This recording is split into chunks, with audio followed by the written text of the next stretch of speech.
a graça e a paz de Cristo esteja contigo.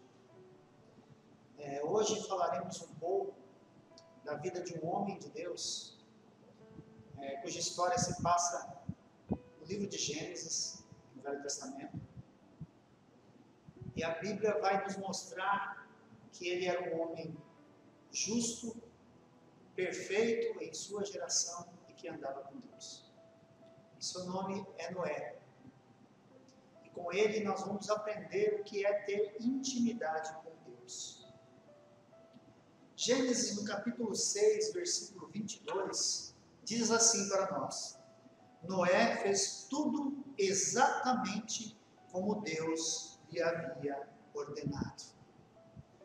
Senhor, nosso Deus, nosso Pai, nesse momento entramos na Tua presença, para te agradecer por mais um dia estarmos aqui, Senhor, na Tua casa, louvando e bendizendo o Seu santo e bendito nome. Que o Senhor venha nos impactar com a Tua presença e que possamos ser movidos pelo Teu Espírito Santo, para que não seja a minha vontade, mas que seja a Tua, Senhor, em nossas vidas. Eu estudo, eu te peço, eu agradeço, no nome do Teu Filho amado, Jesus Cristo. Amém? Glórias a Deus. Irmãos, o Gênesis capítulo 6 vai contar essa história. A partir do capítulo 6, onde mostra um Deus extremamente triste e decepcionado com a sua criação, o ser humano. E o pior disso tudo é porque Gênesis ainda é o início, né? Gênesis significa início. Gênesis é contada a criação de Deus, e logo já no capítulo 6, Deus está decepcionado com aquilo que criou. E a sua mais perfeita criação, que era o homem, agora nesse capítulo mostra a perversidade que ele se encontrava. Gênesis mostra a criação no seu capítulo 1, depois vem trazer a essência dele com a formação do homem, Adão. E Adão e Eva vivem ali no paraíso, até comer do fruto, o único fruto que não poderia eles tocarem, que era o fruto da ciência do bem e do mal, que ficava no centro do paraíso. Eles comeram aquele fruto. E a partir daí, deu-se a queda do homem. E eles foram obrigados a sair do paraíso. E habitando fora do paraíso, tiveram filhos e filhas. E Gênesis vai mostrar a história de dois filhos de Adão e Eva, Abel e Caim.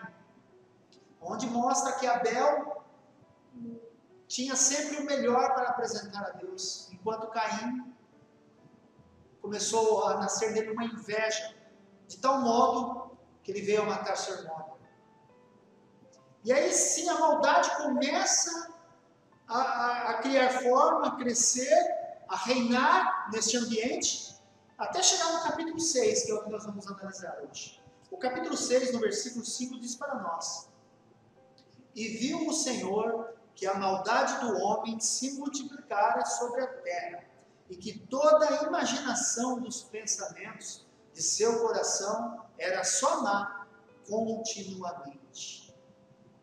Nesse versículo, Deus mostra a maldade que há no homem, em que seu pensamento é somente o mal.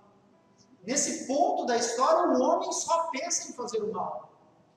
Tanto é que no versículo 6 de Gênesis 6, diz para nós: Então arrependeu-se o Senhor de haver feito o homem sobre a terra, e pesou-lhe em seu coração. Versículo 7. E disse o Senhor: Destruirei de sobre a face da terra o homem que criei, desde o homem até o animal, até o réptil e até a ave dos céus, porque me arrependo de os haver feito. Esse versículo mostra o tamanho da decepção, o tamanho da tristeza que Deus estava para com a humanidade. Imagina só a frustração de um Deus poderoso, grandioso, que tudo fez em 6 dias, criou todo o universo em 6 dias, e quando ele vai começar a pensar o seu projeto mais perfeito, que é o homem. Nesse ponto da história, ele já se encontra totalmente cheio daquilo que o homem e a maldade que ele está fazendo sobre o mundo. Porque diz que o homem era só perversidade. O pensamento dele era continuamente mal. E nesse ponto, Deus conclui que não tem mais o que fazer. E Deus toma uma atitude. Vou destruir tudo isso. Será que o projeto de Deus é falho, irmãos? Creio que não. Creio que não. Tanto é que no versículo 8 vai dizer para nós: Noé, porém, achou graça aos olhos do Senhor. A Bíblia vem nos mostrar que em meio àquela frustração, em meio àquela decepção, havia uma saída. E quando Deus olha para a vida de Noé, eis que ele acha graça aos olhos dele. Porque Noé representa ali um pai de família que foi na contramão do meio ao qual ele estava inserido. E vai seguir o versículo 9 mostrando o currículo desse homem. Noé era varão justo e reto em suas gerações. Noé andava com Deus. Noé era um homem justo, íntegro e que andava com Deus. Já pensou se fosse nos dias de hoje? Tipo assim, alguém perguntaria: qual é essa de Noé? O que ele faz da vida? Aí o outro vem e responde: ele anda com Deus. Como se fosse um simples fato. Já imaginou? Assim como Adão também foi um dia no paraíso, Adão andava com Deus ao final do dia. Mas aqui temos uma diferença. Andar com o Senhor no paraíso em momentos bons é fácil. Difícil mesmo é andar com Deus em meio ao caos e às adversidades. Em resumo, Noé escolheu, primeiro, ser um pai de família justo em um ambiente que reinava somente a injustiça. Segundo, Noé escolheu ser um pai de família íntegro, onde a corrupção reinava. E terceiro, Noé escolheu andar com Deus em meio a um povo que nem sabia mais quem era Deus. Ou seja, Noé escolheu ser diferente em um mundo onde reinava a injustiça, onde reinava a corrupção e onde faltava o temor de Deus.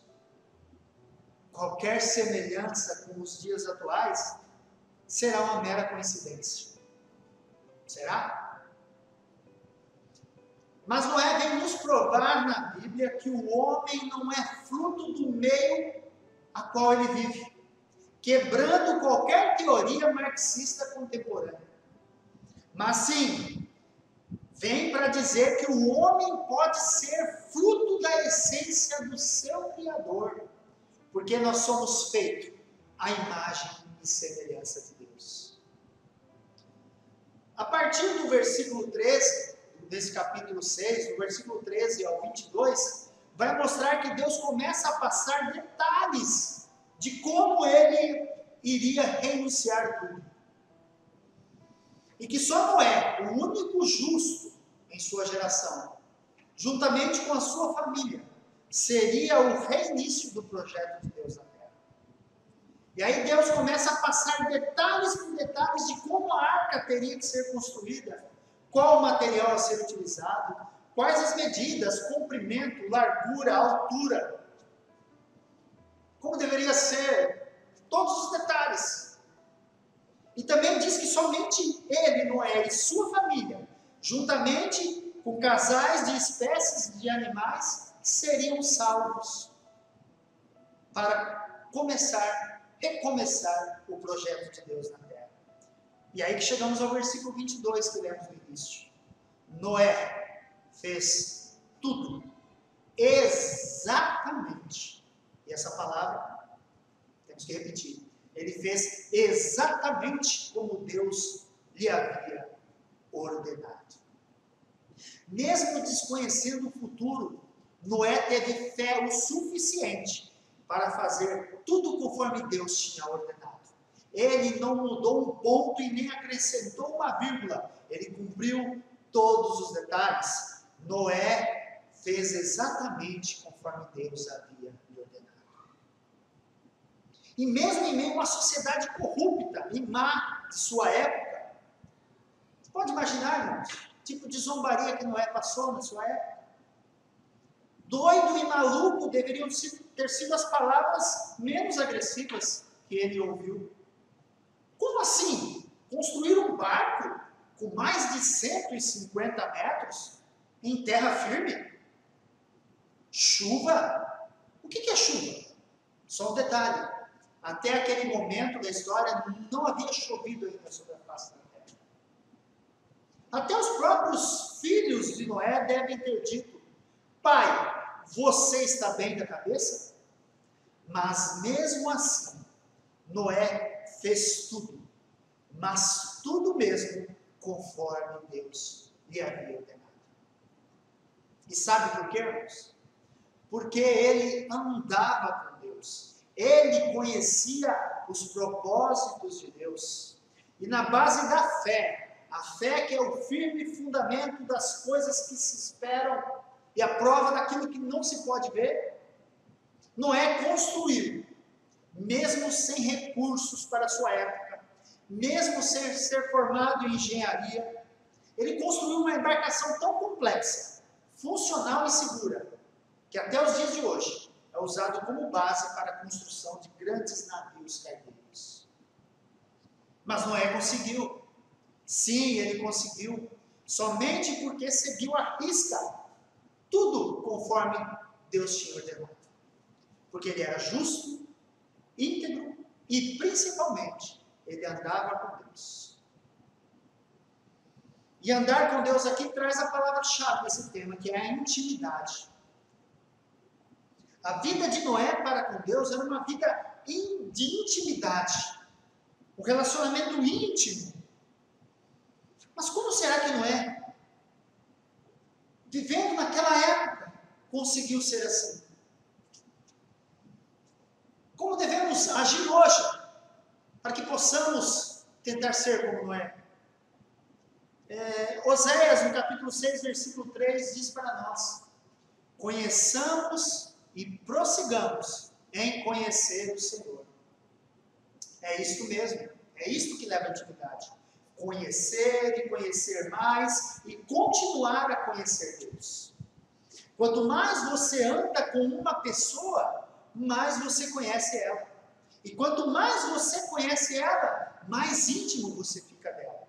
E Noé era assim, ele andava com Deus. Ele conhecia Deus na intimidade, nos detalhes. Por isso que ele conseguiu construir a arca, porque se atentou aos detalhes de Deus. Há um outro caso parecido na Bíblia. E esse era Jó. Jó, no capítulo 1, versículo 1, diz para nós: havia um homem na terra de Uz, cujo nome era Jó. E este era um homem sincero, reto e temente a Deus, e se desviava do mal. Percebeu a semelhança entre Jó e Noé? Mas aí tem uma pequena diferença. E essa diferença é que faz com que a gente pode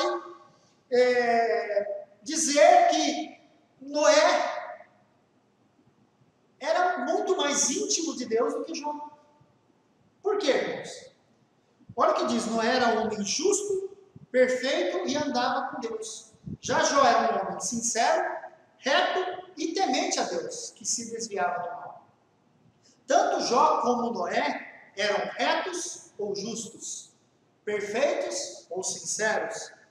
Agora Jó era temente a Deus e desviava-se do mal. Já Noé, a Bíblia vem mostrar que ele andava com Deus. E aí que está a diferença. É esse detalhe que é fundamental. Noé, além de temer a Deus e se desviar do mal, ele fazia uma coisa a mais, ele andava com Deus, ele tinha intimidade com ele. Mas aí você pode dizer, mas de Jó não tinha? Não. Sabe por quê? Porque Jó vai ter intimidade com Deus somente no final do seu livro, depois de ter passado por todas as suas provações. No Jó, capítulo 42, versículo 5, diz para nós: antes eu só te conhecia de ouvir falar, agora eu te vi com meus próprios olhos. Só a partir deste momento, no final do livro de Jó, é que ele começa a ter intimidade com Deus. Antes eu te conhecia só de ouvir falar, mas agora os meus olhos te veem. Quando você anda com Deus, quando você tem intimidade com Ele, os teus olhos veem o Senhor. Não é simplesmente de ouvir falar, alguém disse, fulano disse, porque Deus fez isso na vida de fulano, porque Deus fez isso na vida de Beltrano. Não, Deus tem que começar a fazer isso na tua vida. E só vai acontecer quando você tem intimidade com Ele. Noé tinha intimidade com Deus e os seus olhos viam o Senhor. E é por isso que ele fez conforme tudo o que Deus lhe havia ordenado. Noé se atentou aos detalhes, pois só assim a arca poderia ser um instrumento de salvação. E com isso, Noé salvou sua família e o futuro da humanidade. Só estamos aqui hoje porque existia um homem como Noé, único em sua geração, que chamou a atenção de Deus, justo, íntegro e que andava com ele. E despertou a esperança no coração de Deus na continuidade do seu projeto, o homem. Vejamos o que diz Gênesis 8, versículo 21. Olha o que Deus diz: nunca mais amaldiçoarei a terra por causa do ser humano, embora todos os seus pensamentos e seus propósitos se inclinem para o mal desde a infância. Nunca mais destruirei os seres vivos. Um homem justo, íntegro e que andava com Deus, despertou em Deus a esperança no ser humano, no seu projeto, no seu melhor projeto. Em meio à geração de Noé, Noé conseguiu ser diferente. E na nossa geração? Em meio aos problemas, às dificuldades que vivemos, em meio a essa pandemia do coronavírus. Situação difícil, onde famílias precisam estar reclusas em seus lares, onde as igrejas estão fechadas, onde o trabalho está sendo prejudicado, situações se complicam dia a dia. Mas será que, assim como Noé, nós não podemos despertar o coração de Deus da mesma forma? Quem sabe ainda somos como Jó, somos justos e íntegros, tememos a Deus, sim, nos desviamos do mal, porém, nos acostumamos em somente ouvir falar de Deus. Quando precisamos ser como Noé, andar com Ele, ter intimidade com Ele e fazer tudo, mas tudo mesmo, o que Deus nos tem ordenado. Que possamos nos atentar para essa palavra e buscar uma vida de intimidade com Deus, mais e mais, para que possamos ser justos, perfeitos e a diferença, andar com Ele, ter intimidade com Ele, para que possamos fazer a diferença no meio que vivamos. Deus abençoe a todos, em nome de Jesus.